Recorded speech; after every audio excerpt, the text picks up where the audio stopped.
Well, good morning, everyone. I'd like to begin by thanking Chris and Brad and Mike for having me down here today. As a future Pulitzer Prize winner, you can imagine my speaking schedule gets booked up quite in advance, and there's another symposium, another conference going on in Western Pennsylvania today where some of the friends and members of the Antietam Institute are currently sharing their scholarship and research. So, when I asked Brad, I said, Brad, how can you sweeten the pot for me to come down here down to West Virginia? He said, I tell you what, we'll throw in breakfast. I said, I'll be there. Well, later this week, Brad said, you're the first one after breakfast.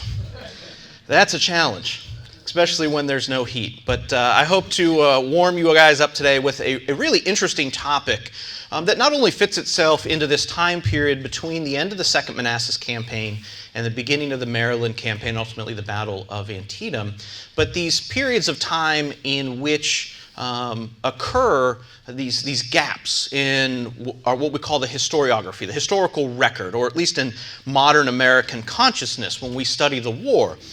Most of us will study these battles to the nth degree in a vacuum. We don't understand where these armies have come from. They come, they show up on the field, they fight this battle, and we don't follow where they go, and we pick up at whatever next battlefield it may be on the historical timeline. But what I hope to do today is to pose some questions, and as Dennis Fry said, get you to ruminate on the effects of how one campaign or one battle can bleed over into the next campaign or the next battle, particularly in campaigns or engagements that happen so quickly back to back. And in this case, the late summer, early fall of 1862, with the battles and campaigns for Second Manassas and Antietam. So with that, I'm going to get my technology going here. And we're going to look at Never Such a Campaign, the effects of the Second Manassas Campaign on the Battle of Antietam. Now, the Second Manassas Campaign is perhaps one of the least written about battles in the Eastern Theater of the American Civil War. It's perhaps one of the least read about battles and campaigns during the American Civil War, and it's the least published about during the American Civil War. Many of you that are familiar with Civil War books perhaps know only the book on the Second Manassas Campaign written by John Hennessy over 40 years ago.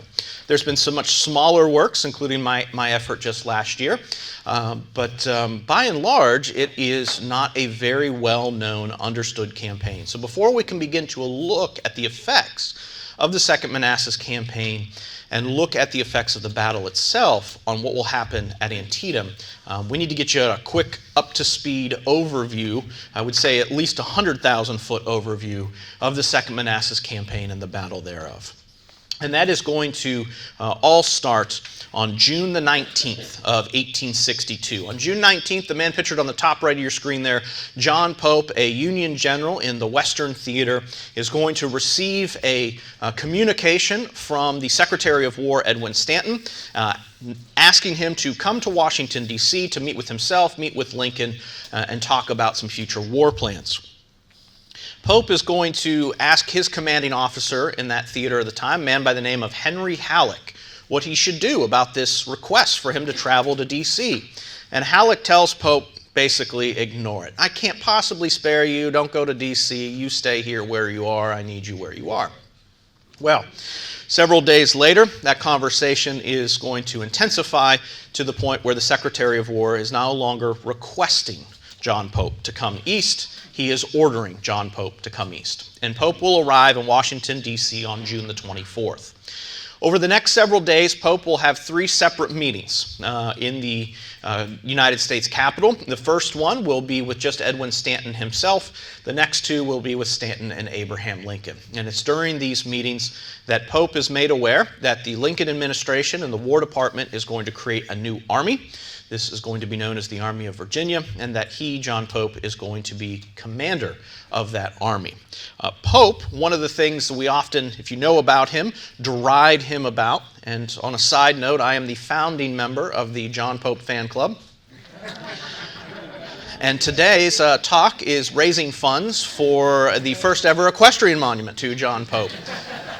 Antietam Institute member Kevin Pollock, I'm sure many of you are familiar with him. Kevin works down in Virginia at Bristow Station battlefield where some of John Pope's men will fight during the Second Manassas Campaign. He has agreed that if I raise the funds for a Pope equestrian, he's going to place it there at the Bristow Station battlefield. I don't know what his bosses have to say about it, but we're going to raise the funds. Anyway, so John Pope refuses to take command of this army. Refuses to take command from this army. He tells Lincoln, he tells Stanton, this is not going to work. Not only is it not going to work because of the other officers he has to work with, which some of them he rightly identifies as incompetent and unable to accomplish the job. He's also going to identify that man on the bottom right of the screen, McClellan. McClellan's influence on strategy in the Eastern Theater will affect any success or chance of success the Army of Virginia may have. And he is also going to tell Lincoln and Stanton that the army that they're creating, the Army of Virginia, from three disparate units, if you will, that have just been absolutely thrashed by Stonewall Jackson in the Shenandoah Valley that spring, are in no shape to go out and fight an active campaign. So Pope says, no, no, no, no, thank you. And of course, Lincoln and Stanton tell him, what do they tell him? It's an order. You're the new commander of the Army of Virginia. So what is the objectives of the Army of Virginia? Those objectives are several-fold. The Army of Virginia's objectives are this. First and foremost, protect Washington. You got to remember at this point in time, the Army of the Potomac, McClellan, is down on the Virginia Peninsula. The next thing Pope's army has been tasked to do is to defend the Shenandoah Valley. Those reasons to us modern historians pretty clear. I'm sure you've heard the description of the Shenandoah Valley as the breadbasket of the Confederacy. The last thing that the Army of Virginia has been ordered to do is to disrupt rail service, that is bringing food and supplies to Lee's army, which is currently pinned down around Richmond on the peninsula from the most recent campaigns down there. In particular, Pope's army has been ordered to disrupt the Virginia Central Railroad in the area of Charlottesville and Gordonsville, Virginia.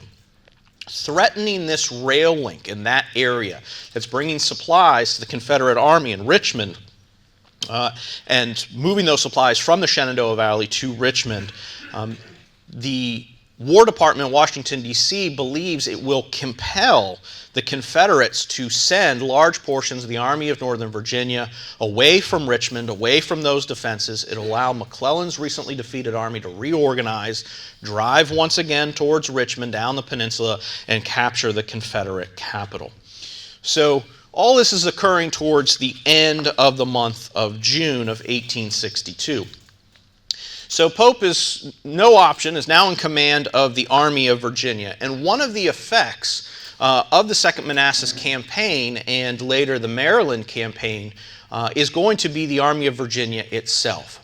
One of the reasons that Pope says any actions he's going to take with this new Army of Virginia is not going to work is because of the condition in which the Army of Virginia is in at the end of June and early July of 1862. And remember, two corps of the Army of Virginia will later be transferred into the Army of the Potomac and take the field with McClellan at Antietam. So I'm going to share with you some of the descriptions of the Army of Virginia when Pope takes over at the end of June, early days of July 1862. Now, when Pope takes command of the Army of Virginia, one of the first things he does is he tries to be cordial with George McClellan, and he's going to correspond with McClellan down on the peninsula. And Pope is going to write the following about his new army. He tells McClellan that the new army was much demoralized and broken down and unfit for active service. To give you a better understanding of just how broke down, demoralized, and unactive in service for not fit for active service, by the time Pope takes command at the end of June of 1862, there is a desertion rate of over 400 men and officers a day from that newly created army. How well of a fighting force do you think you're going to have when you have that problem? Hundreds of officers are absent without leave before the ink is even dry on Pope's orders from this newly created army. Let's talk about the two corps in the Army of Virginia that will later fight with the Army of the Potomac at Antietam. We'll talk about the first corps of the Army of Virginia. At the end of June of 1862, before the army First Corps commander, a man by the name of Franz Sigel, takes over. There's an acting Corps commander, a man by the name of Robert Schenck. Schenck writes to Pope on June the 28th. He says, "I do not find on my accession to the command that things are in a good condition in this Corps for immediate movement." 2 days later, when the actual Corps commander, Franz Sigel, arrives to his Corps, he writes Pope. He says, quote, "I assumed command this morning. The troops forming the First Corps are not in good condition. They are weakened and poorly provided. The organization is not complete, and the whole cavalry force consists of not more than 800 effective men and horses, scarcely sufficient for picket and patrol duty." A week later, week's worth of time, do you think the First Corps is in any better shape? Franz Sigel writes to John Pope again. He says, "The Corps is in very bad condition in regard to discipline, organization, construction of divisions and brigades, equipment, and to a great extent demoralized." The Third Corps of the Army of Virginia, in particular their cavalry wing, Brigadier General George Bayard, in command of the cavalry brigade in the Third Corps of the Army of Virginia, wrote this. He said, "The cavalry brigade, his command, is in no condition to move at present. Shoes, boots, haversacks, canteens, poncho tents, and wagon wheels, which are absolutely indispensable, are all wanting. I need 2 weeks' rest at least for my horses and 600 fresh mounts." A war correspondent who's seeing Bayard's cavalry brigade at this time wrote the following. He said, "There was scarcely a horse in the brigade with a full set of shoes left upon his feet. Some of them, as well as the men, had gone 2 and 3 days at a time without a mouthful of subsistence." I spend a lot of time this morning giving you a picture of the Army of Virginia as it begins to set upon this campaign. This campaign is going to go on for the next 6-8 weeks, and if they're not in a state to go on campaign now, imagine at the end of the campaign, after fighting several battles during it, including 3 pitched battles on the plains of Manassas, and then being thrown into the Army of the Potomac and racing westward into Maryland, ultimately leading to the Battle of Antietam. So keep that in mind as we talk about how the Second Manassas Campaign unfolds. And that's what we're going to tackle next. In the summer of 1862, Robert E. Lee, in command of the Army of Northern Virginia, has got a problem. He has stopped George McClellan's drive up the peninsula. Those are the flags you can see on the bottom right of the map there. And he has pushed him back down to Harrison's Landing. Richmond, from that direction at the current time, is safe.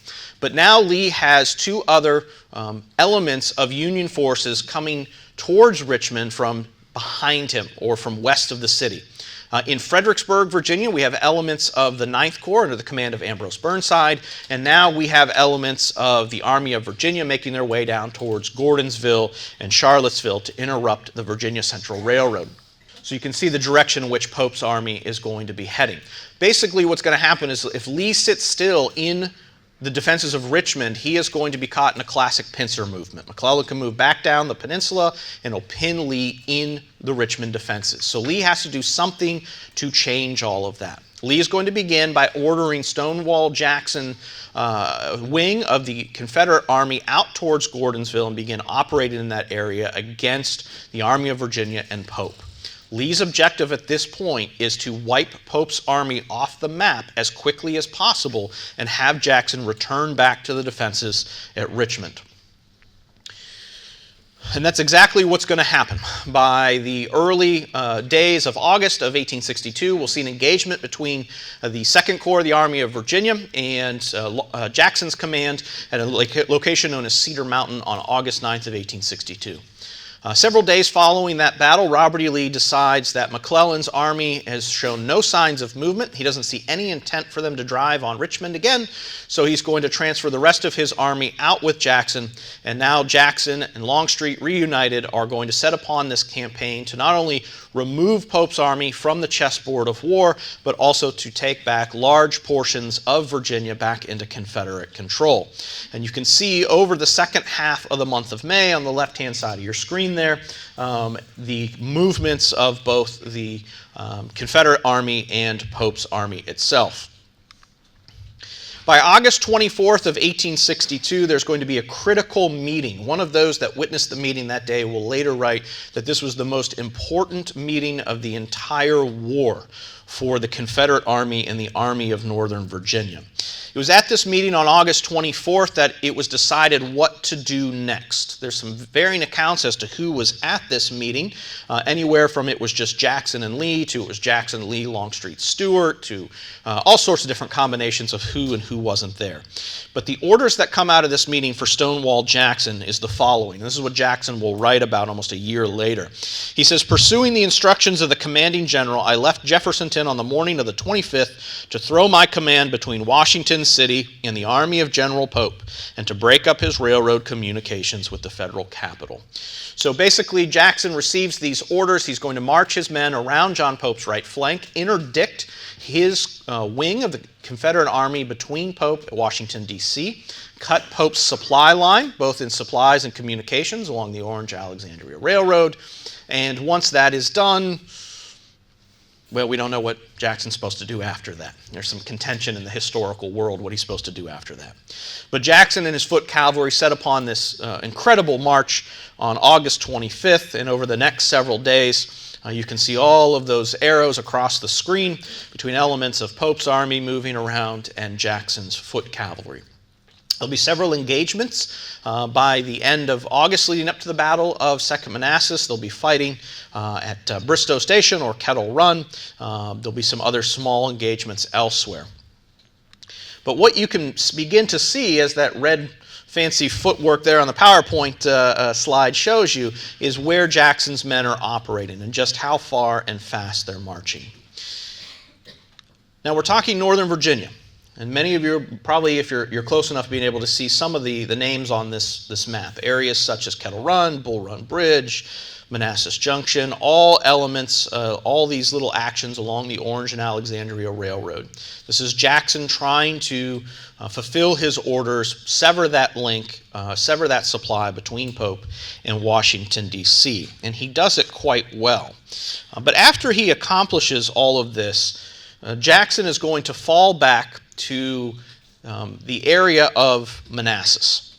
So Jackson's moving all around. Really interesting point in Confederate history. You want to experience life as one of Jackson's foot cavalry read about these several days and how many miles they put on. It's absolutely incredible, all of which is going to have implications in the coming Maryland campaign.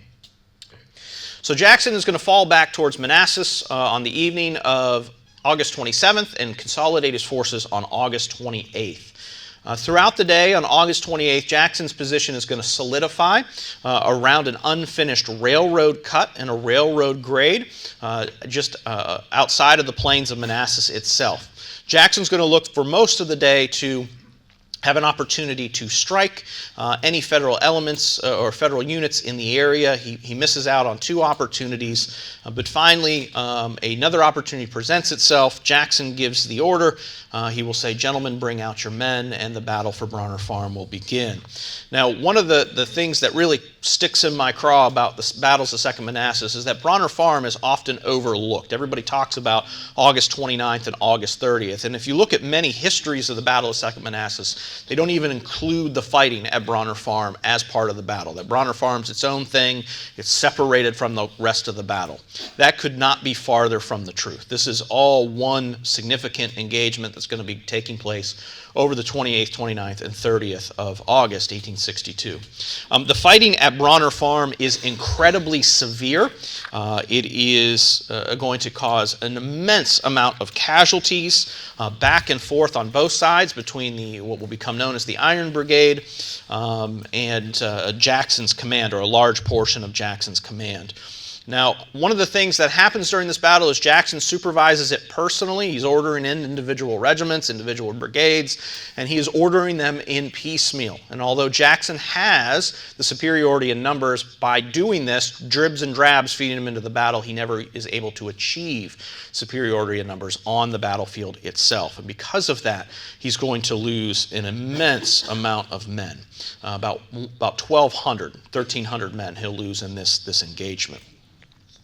By the evening of August 28th, John Pope at Union headquarters is made aware of the engagement, and Pope is going to send out orders for his disparate forces to converge, and by the morning of the 29th, those orders are going to go into effect, and we begin to see some of the first attacks on Jackson's position on the morning of August 29th, and that would be the map on the left. And I don't expect everyone to be able to see that map and all those arrows and blocks, not important to the story, but it's a nice visual aid for you to see. The gentleman on the top center, Franz Sigel, is going to lead off the assaults on the morning of August 29th with limited success. The attacks are disjointed, the attacks are not supported, and he just cannot break Jackson's line.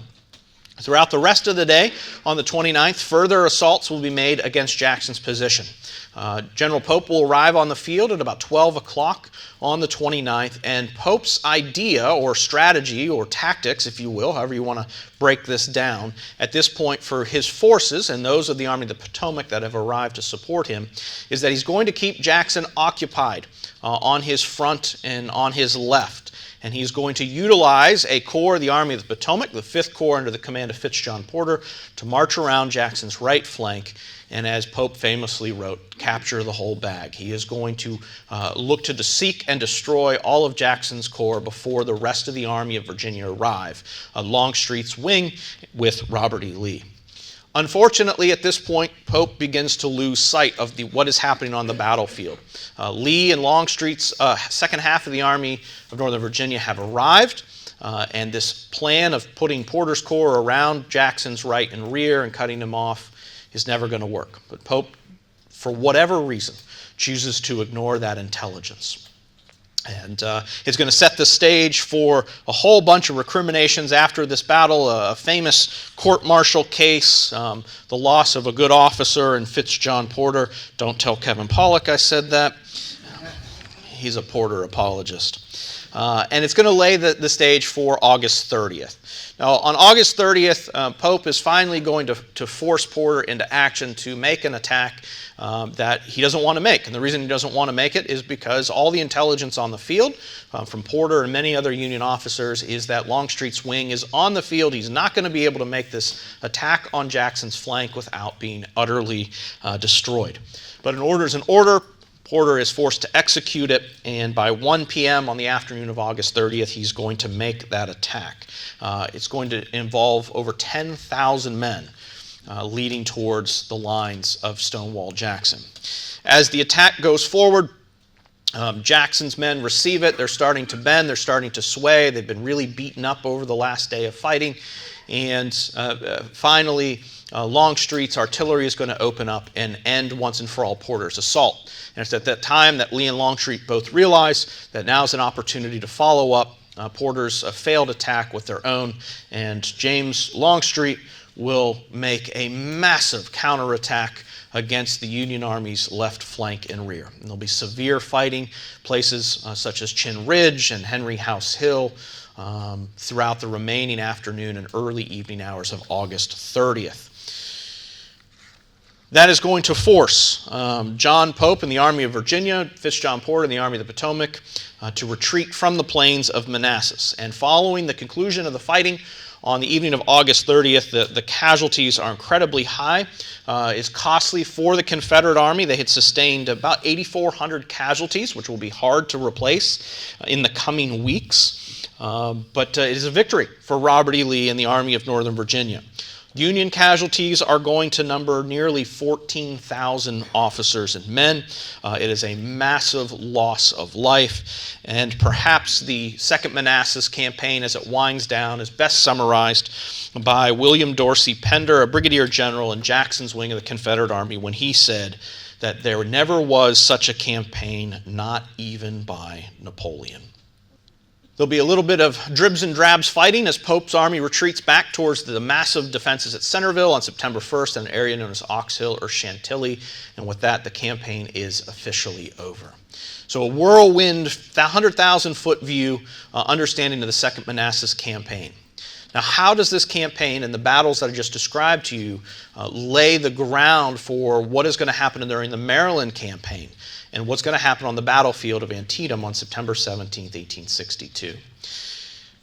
Although we're going to talk about several different topics over the next little bit here as we reach the second half of the presentation this morning, all of them are going to kind of fit under an umbrella. And that umbrella is what we would term in 21st century military parlance as combat effectiveness. What are things that can affect units and their ability to fight effectively on the battlefield?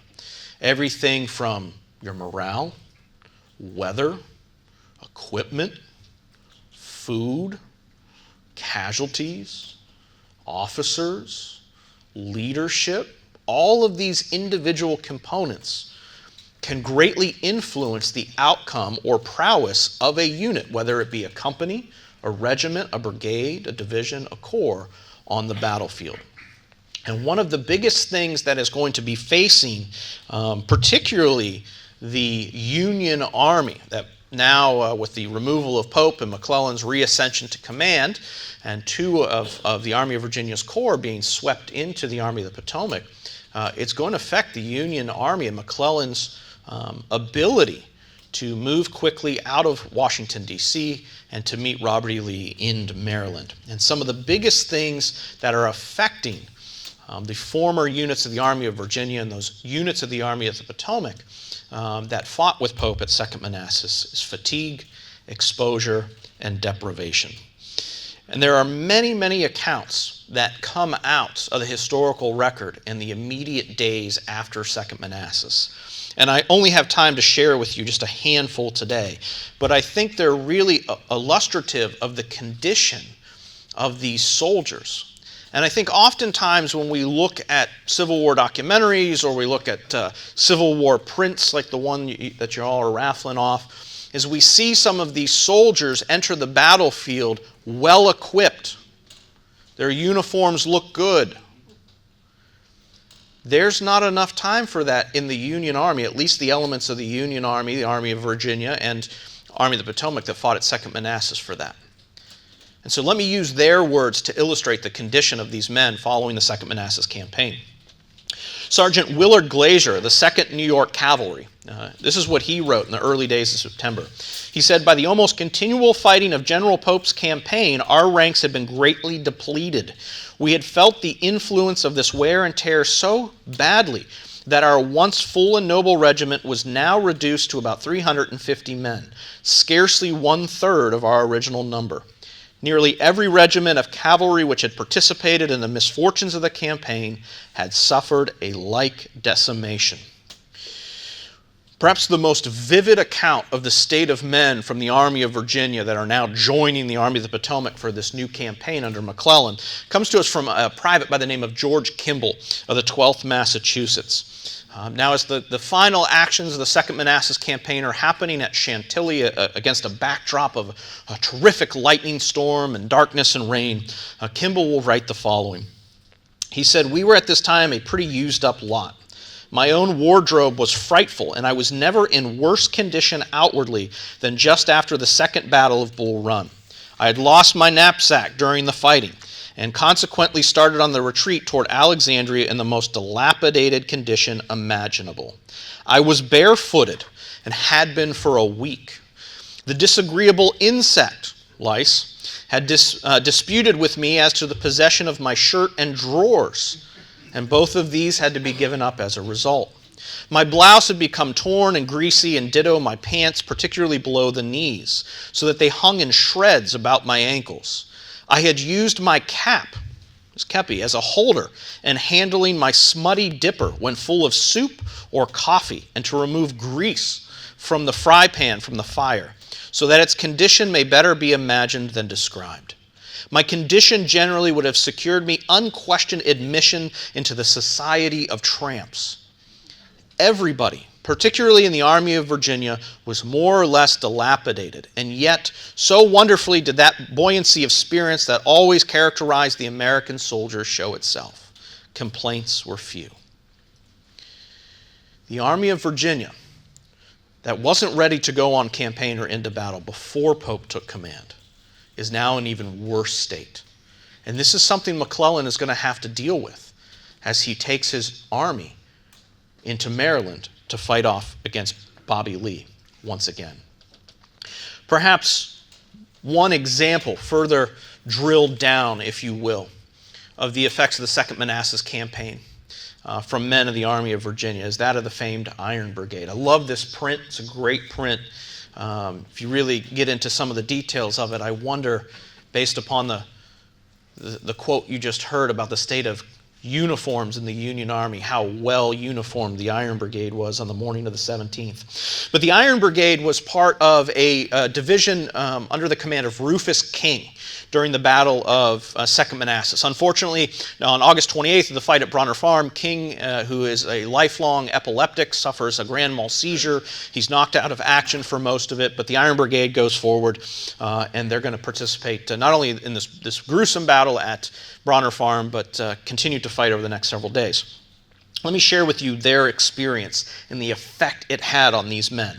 Now, King's division had been on the march since the early morning of August 28th. They marched all day. They went right into battle at dusk on the 28th. After that fight, they did not rest. They marched from that battlefield all the way till 6 a.m. the next morning back towards Centerville, Virginia. Here they had little food, but before they could even butcher any beeves that were to feed them, the order came in to march. So now they're going to go 2 days without food. They turn around, they're marching back towards the battlefield. They reach the battlefield in the afternoon of August 29th, and at 6 p.m. they are rushed forward at a double quick over a long distance and into battle once more. The division would make this attack alone, and only darkness saved what was left of them from death or capture. The men had neither dinner nor supper on the 29th, and it is said they asked for none, but silently rolled themselves in their blankets that night. Between August 28th and August 30th, King's division, which included the Iron Brigade, lost 900 men in 3 days. On August 31st, on this one day between the end of Second Manassas and before the little dribs and drabs of action at Chantilly and Ox Hill, perhaps one of the most famous writers from the Iron Brigade, a native Ohioan, and as a native Ohioan, I love sharing stories about my Buckeyes, Rufus Dawes.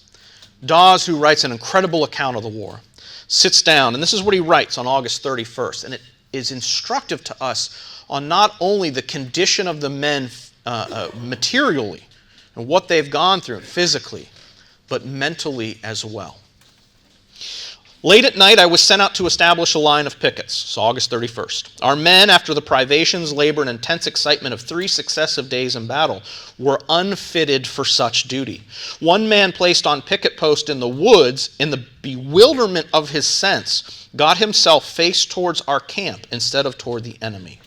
When he was approached by his comrades to relieve him, he took them for the enemy and fired upon them. And he killed Rudolph Fine of Company I. This is the mental state of some of these units that will open the Battle of Antietam on the morning of September 17th, 1862. So not only have these men gone through some physical and mental deprivations and fatigue and exposure because of the Second Manassas Campaign and are still feeling those effects as they push westward into Maryland, morale is really sunk low as well. I'll share with you just a couple of many of the accounts that I have of the morale in the ranks of the Army of Virginia and those from the Army of the Potomac that fought at Second Manassas. And it's this morale that although there is that lift when McClellan is announced back in command, is it going to be enough to sustain and buoy the spirits of this army? One Northern soldier wrote this after the Battle of Second Manassas: "I feel ashamed of being an American now. To think that we should be conquered by the bare feet and rags of the South." Another instructive letter and account comes to us from Washington Roebling. Anybody know what he's famous for? Yeah, Brooklyn Bridge. Anybody know what other battlefield he's famous for? Little Round Top, Gettysburg. The Gettysburg guy's got to bring a Gettysburg reference in there somewhere. Roebling writes this on September the 1st. He says, "As for the future, I have no hopes whatever. I assure you on Saturday night last I felt utterly sick, disgusted, and tired of the war. Being somewhat rested now, I feel more hopeful. Our men are sick of the war. They fight without an aim and without enthusiasm. In the next place, one rebel is equal to 5 Union men in bravery." That is about the proportion. John W. Chase, an artillerist, had to get that in there for our good friend Jim Rosebrock back there, in the 1st Massachusetts Light Artillery. He said, "I have nothing to say about the recent battles, for I am ashamed to hear anything about them, for I think it was a disgrace to us as a nation, and begin to think it is about time to stop talking about conquering the South when we cannot get possession of one state." I'll leave you with this about the topic of morale before we look at another one. This is a report of Major General Joseph Hooker. He commanded the 2nd Division in one of the Army of Virginia's corps. And he wrote on August 31st about the morale of his men. He said, "It's my duty to report for the information of the Major General commanding the corps that my division is in no condition to meet the enemy. This was communicated to me yesterday by my brigade commanders, and on inquiry I find their morale to be such as to warrant me entertaining the most serious apprehension of their conduct in their present state. I ascribe this great demoralization in the men to the severe losses they have sustained in this battle, both here and on the peninsula. They are in no condition to go into battle at this time." Now there's an intersection of where the impact on morale and battlefield casualties meet. One of the famed Civil War historian scholars on tactics and strategy, Paddy Griffith, would write one of his landmark studies about 40 years ago. He said, "Much of a regiment's resilience in battle depends on the length of time its men had been campaigning, and especially the length of time that they had been living together and as a unified team. Institutional continuity was of great importance for morale, particularly at the lower levels of command." I'm here to tell you that lower levels of command in both armies are essentially wiped out at Second Manassas. And we'll go back to Bronner Farm. Now, we're going to look at just the Confederate units real quick here that fought at Bronner Farm and give you an idea of the shape of what some of Jackson's units were in as they make their way towards Antietam. Confederate casualties at Bronner Farm, Jackson's division, his old division. Colonel William S. Baylor's brigade, the Stonewall Brigade, lost 340 out of 850 men. Tallifer's brigade, another 100. Stark's brigade, skirmishers, 40, and the list goes on and on. But I want to point out 2 particular units for you that fight at Bronner Farm. One was the 21st Georgia. The 21st Georgia at Bronner Farm on August 28th would sustain 71% casualties. The 26th Georgia would sustain 72% casualties at Bronner Farm. That is the largest percentage of loss in the rebel army up to that time. The percentage of loss in these 2 Georgia regiments was surpassed by only 2 other Confederate units during the entirety of the war. But beyond just the specific example, the casualties among Confederate officers at Bronner Farm on August 28th were staggering. And you can kind of see those on that slide there on the bottom left. Both Confederate division commanders at that fight were severely wounded. 9 regimental commanders were killed or wounded. 4 additional field officers and at least 3 senior captains were also hit. The lack of qualified officers in this wing of Jackson's corps following the Battle of Manassas, Second Manassas, was such that in the 2nd Virginia Regiment, only 2 officers remained in the whole regiment, 1 captain and 1 lieutenant. Isaac Trimble's brigade, when he was shot in the leg on August 29th, due to the absence of other field officers, the command of the brigade fell upon a captain. And the story was the same at the division level. And I made some charts for you to look at. Here's the cost of Bronner Farm and casualties on August 28th, just to these several brigades that would fight there in the Confederate Army. That is a huge list of really important officers. Let's put it a little bit further into perspective for you. The color of orange on there is the number of officers in Jackson's command at Bronner Farm before the battle. Those in the greenish-bluish color are the officers that are left after the battle. Jackson's officers, there were 17 regiments at Bronner Farm. Out of those 17 regiments before the battle, there were 4 colonels, 4 lieutenant colonels, 4 majors, and 5 captains commanding those 17 regiments. At the conclusion of the battle, those same regiments were now commanded by 3 colonels, 1 lieutenant colonel, 2 majors, and 11 captains. captains. Now, how does that play out at Second Manassas? Well, these brigades, Lawton's brigade, or not at Second Manassas, Antietam, Lawton's brigade, be commanded by Colonel Marcellus Douglas on the battlefield. Their brigade, when they take their position, is not large enough for their flanks to touch the Hagerstown and Pike and the Smoketown Road. They're unable to anchor on a key terrain point because the brigade has suffered so many casualties at Second Manassas, and this is going to play out as they are later attacked by units from James Ricketts' divisions. Because the brigade is so decimated during the fighting at Second Manassas, during the fighting at Antietam, Lawton's brigade, again under the command of Marcellus Douglas, is going to lose unit cohesion. He's going to lose command and control of the unit.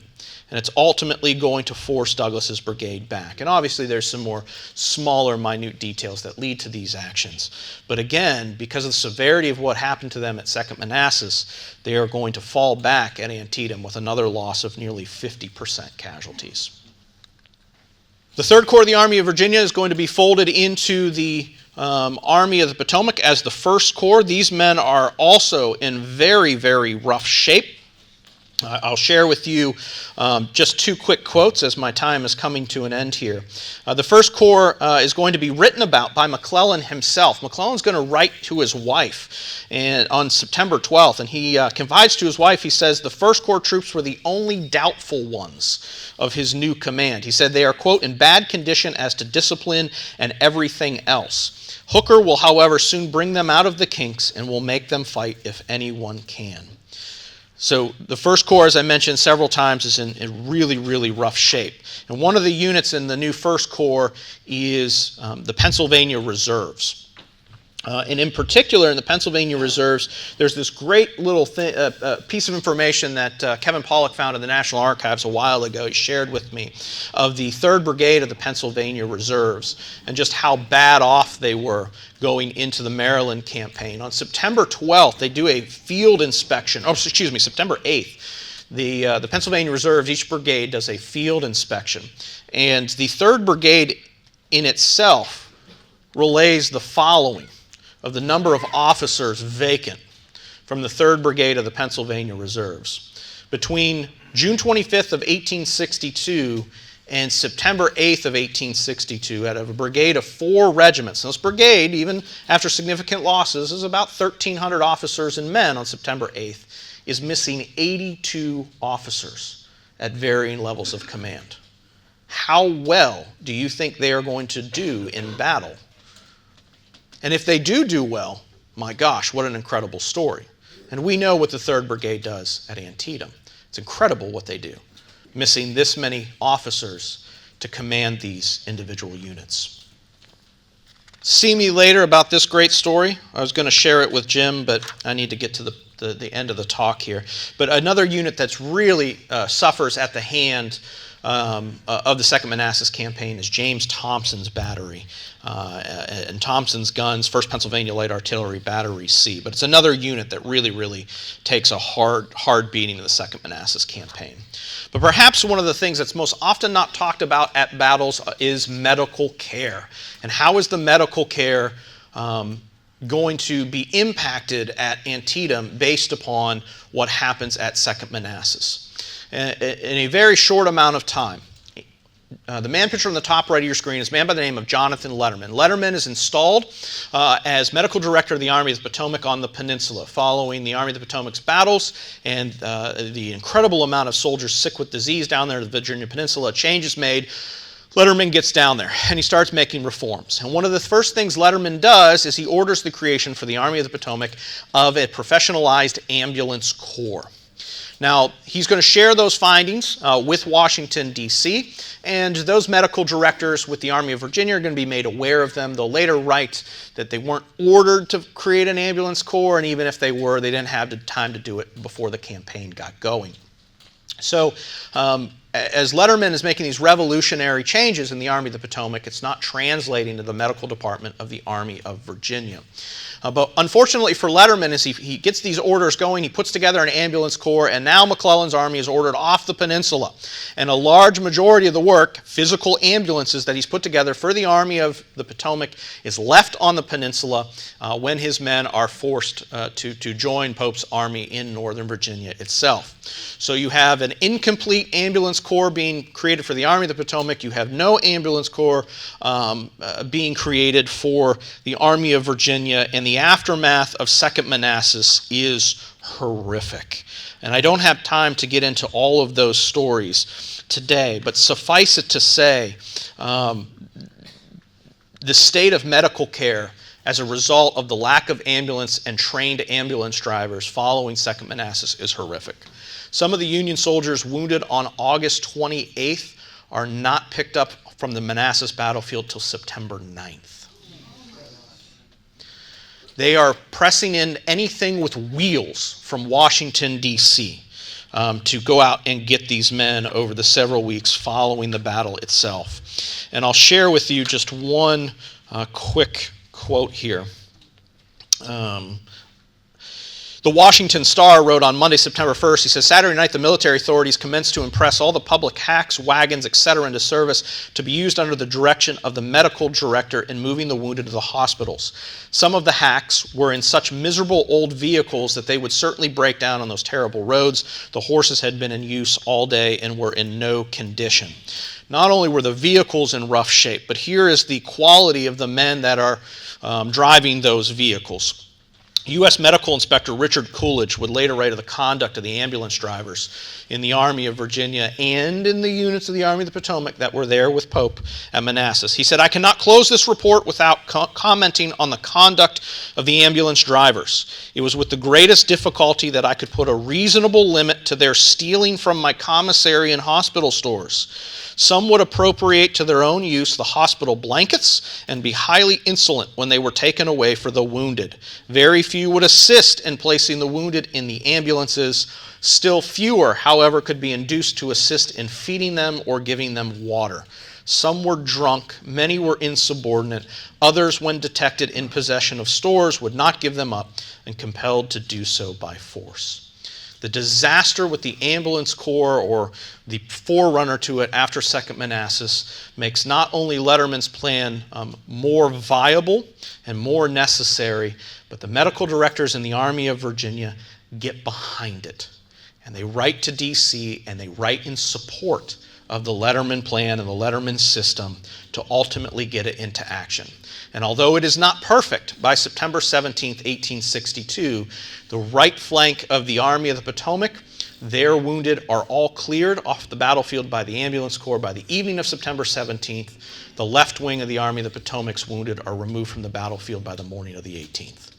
That is an incredible improvement to go from August 28th to September 9th laying out on the battlefield to less than 24 hours. So hopefully today I've got you ruminating about the impacts of a previous campaign, a previous battle, on what would later happen during the Maryland campaign and the Battle of Antietam itself. And perhaps we can all agree with what William Dorsey Pender said about Second Manassas. There never was such a campaign. Thank you.